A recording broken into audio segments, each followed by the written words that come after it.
¿Es usted propietario o pretende tomar la iniciativa de emprender un pequeño negocio? Pues seguramente la carga administrativa y burocrática que debe soportar le han desanimado a hacerlo. Empresas, ciudadanos e incluso trabajadores del sector público perciben al conjunto de trámites exigidos por la burocracia pública como un interminable laberinto que consumen un tiempo valioso que bien podría destinarse a actividades generadoras de aumento de la producción, fomento de la productividad, impulso a la innovación o la mejora en la atención a los clientes. Incluso, pues estos microempresarios quizás son los que más se enfrentan a este tipo de problemas porque concentran la mayor actividad de negocio. Y con el propósito de obviamente visibilizar la carga administrativa burocrática que soportan las pequeñas empresas y aportar en la agenda de transformación necesaria de cara al futuro, fue que la organización México Evalúa efectuó un estudio conjuntamente con otros 5 países: Brasil, Argentina, Venezuela, Colombia y España. México Evalúa, a través obviamente de nuestra invitada que tenemos hoy de honor aquí, que es la maestra Ana Lilia Moreno, va a conversar con nosotros para ponerle a usted en cuentas claras qué es lo que más obstaculiza justamente a los negocios. Así que le agradezco muchísimo a Ana Lilia Moreno de México Evalúa. Tenemos un pequeño contratiempo aquí con el enlace, pero déjeme decirle que esta agrupación de estos 6 países que llevaron a cabo esta investigación permitió construir un índice que permita medir en número de días el esfuerzo que destinan los micronegocios, sobre todo para poder instalar su empresa y operarla. No es solamente los trámites en la apertura de un negocio y los sistemas obviamente de desregulación. Ya tenemos aquí a la maestra Ana Lilia Moreno. Muy buenas noches, Ana Lilia. Buenas noches, doctor. Gracias por invitarme. Pues te agradezco mucho y bueno, pues empecemos porque le expliques justamente en la audiencia hay muchísimos que tienen micronegocio formal, operando. ¿Qué ocurre derivado de este estudio de México Evalúa? Es muy interesante. Le voy a contar. Hicimos un análisis tanto de escritorio, con documentos, con estadísticas, como con entrevistas a microempresarios de los 3 principales sectores de la población: el primario, que es ganadería, agricultura; el secundario, que es básicamente manufacturas e industria; y en el tercero, en servicios, que ahora es el sector más importante de la economía.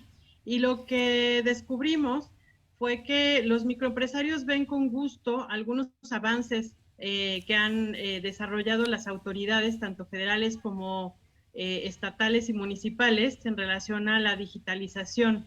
Actualmente, el 60% de las pymes ya recurren al Internet como una vía para realizar sus trámites y acortar el tiempo que dedican a realizar pues este cumplimiento regulatorio en los 3 niveles de gobierno. Esa es una buena noticia. También observamos que la mayoría de los microempresarios ven con gusto los avances que hay en el SAT para poder cumplir con las obligaciones tributarias, que le siguen recurriendo de bastante tiempo al año para poder hacer la contabilidad y la presentación de declaraciones y los cálculos, pero los sistemas apoyan bastante. Con la pandemia también se observó un avance en las autoridades municipales, en la inversión que se hizo para digitalizar trámites y acelerar procesos, simplificar, sobre todo en materia de residuos, en declaraciones también municipales, pagos de tenencias, predial. Sin embargo, México todavía se encuentra rezagado respecto de otros países.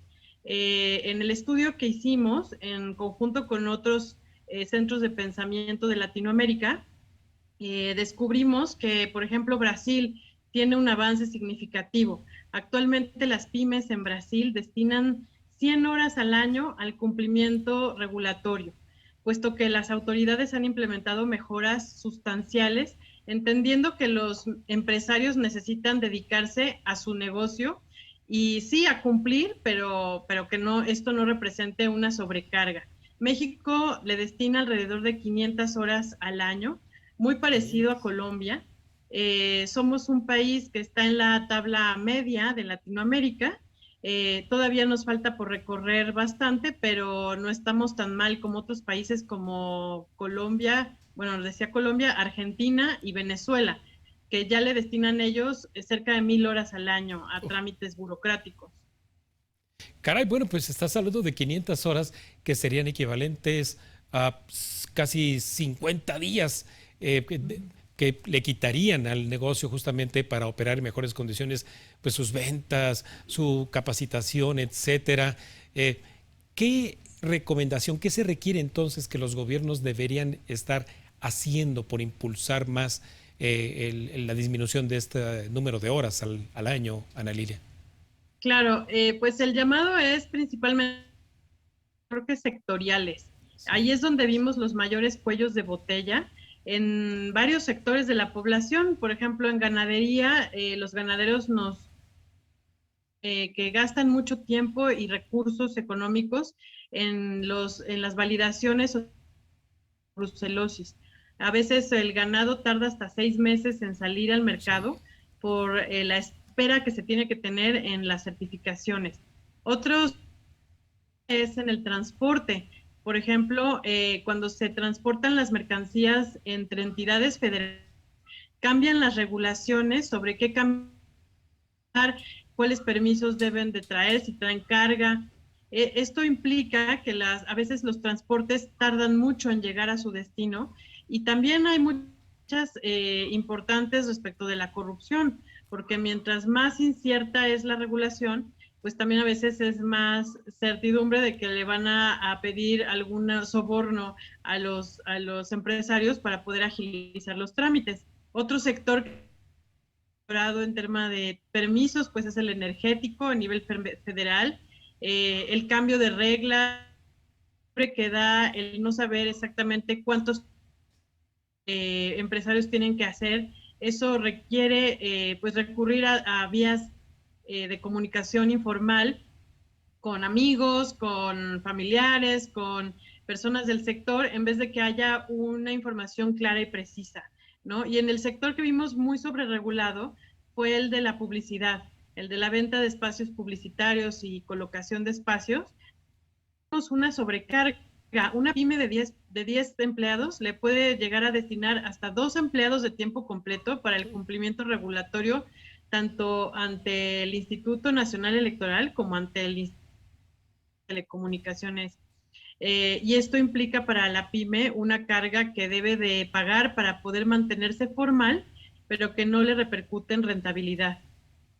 Sí, Ana Lilia, seguramente al haber leído este capítulo México, pues uno de lo que se da cuenta es justamente este índice de burocracia y tramitología, pero algo que subyace ahí, que lo dejas ver en el capítulo México, es la preocupación del microempresario por la política pública en materia de seguridad, que no se mide en horas, ¿en cómo se mide? Bueno, de hecho, el INEGI tiene una encuesta que se llama la ENCRIGE, que es una encuesta que hace recurrentemente para también medir el pulso de las regulaciones, y ahí también coincide en que una de las preocupaciones principales de los microempresarios es la inseguridad, en donde ellos tienen que destinar también, contratar empleados o empresas privadas de seguridad para poder temas, pero que esto implica pues tiempo y costos para ellos. Y sin duda pues repercute en que el empresario está más preocupado por atender a veces pues los trámites ante el Ministerio Público, que también de eso se quejan bastante los empresarios, que estos trámites no son ágiles, tardan mucho y el índice de impunidad es muy alto Sí. en México. Entonces, esto implica un costo en tiempo y en dinero para el empresario que podría estarlo destinando pues a su negocio, a hacerlo crecer y a contratar más personas, a alcanzar nuevos mercados. Entonces, esto le pega también a la productividad, capacidad que tiene nuestro mercado interno Sí. para poder crecer.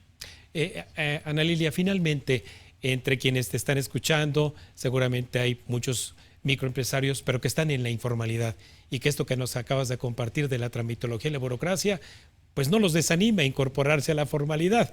¿Qué recomendación les haces pues a estos que están en la informalidad para que no se desanimen por la burocracia?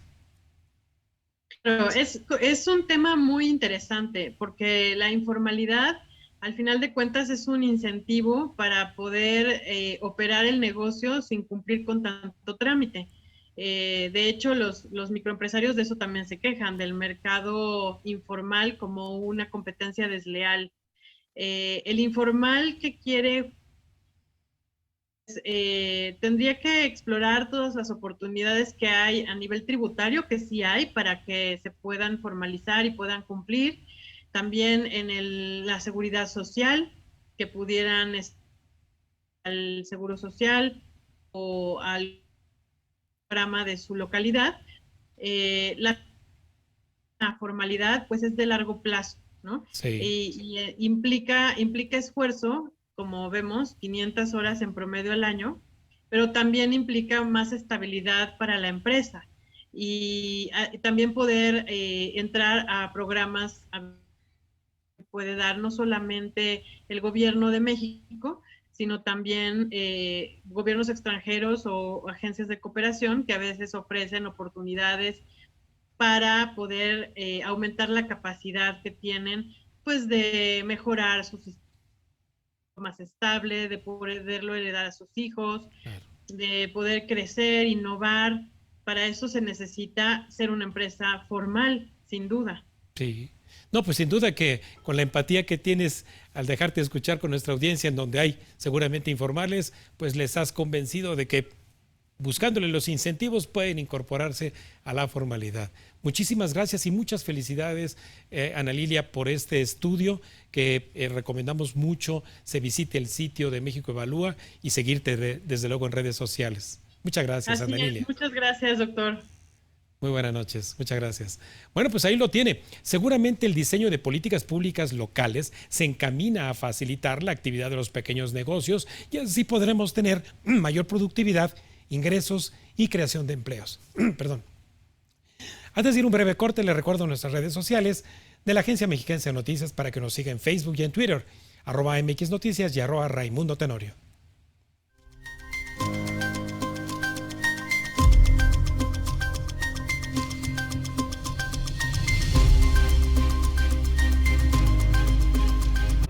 Estás viendo Cuentas Claras.